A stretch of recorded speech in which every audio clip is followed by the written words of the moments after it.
NASA का Parker solar probe इतिहास रच चुका है।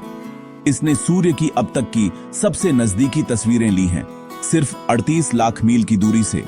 ये तस्वीरें सिर्फ खूबसूरत नहीं, बल्कि विज्ञान के लिए बेहद कीमती हैं।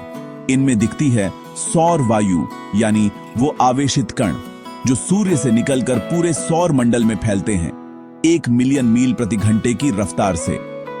प्रोब के WISPR कैमरे ने दिखाया कैसे सूर्य की बाहरी परत कोरोना से निकलती है ये सौर वायु।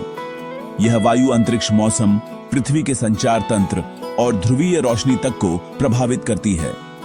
इन चित्रों में पहली बार CMIs यानी कोरोनल मास इजेक्शन की टक्कर भी देखी गई है। ये विस्फोट अगर पृथ्वी की ओर आए तो हमारे सैटेलाइट, पावर ग्रिड और अंतरिक्ष यात्रियों के लिए खतरा बन सकते हैं। नासा की वैज्ञानिक निकी फॉक्स कहती हैं, अब हम पहली बार देख पा रहे हैं कि अंतरिक्ष मौसम के खतरे कहां से शुरू होते हैं। अब हम सिर्फ अंदाजा नहीं, बल्कि सटीक पूर्वानुमान कर पाएंगे। लेकिन सबसे बड़ा सवाल है, सौर वायु बनती कैसे है?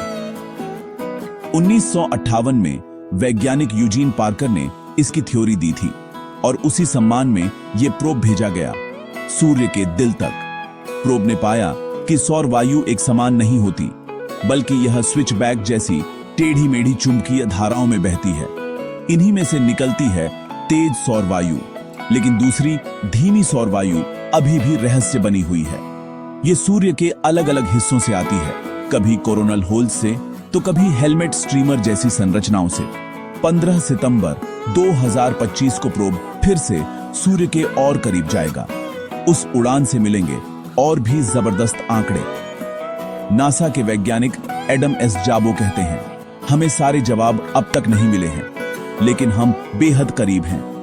ये मिशन सिर्फ सूर्य को समझने का नहीं, बल्कि हमारी पृथ्वी और पूरे सौर मंडल को सुरक्षित रखने का प्रयास है। ऐसे ही विज्ञान के रोमांचक सफर के लिए लाइक करें, सब्सक्राइब करें और ज्ञान की किरण फैलाएं।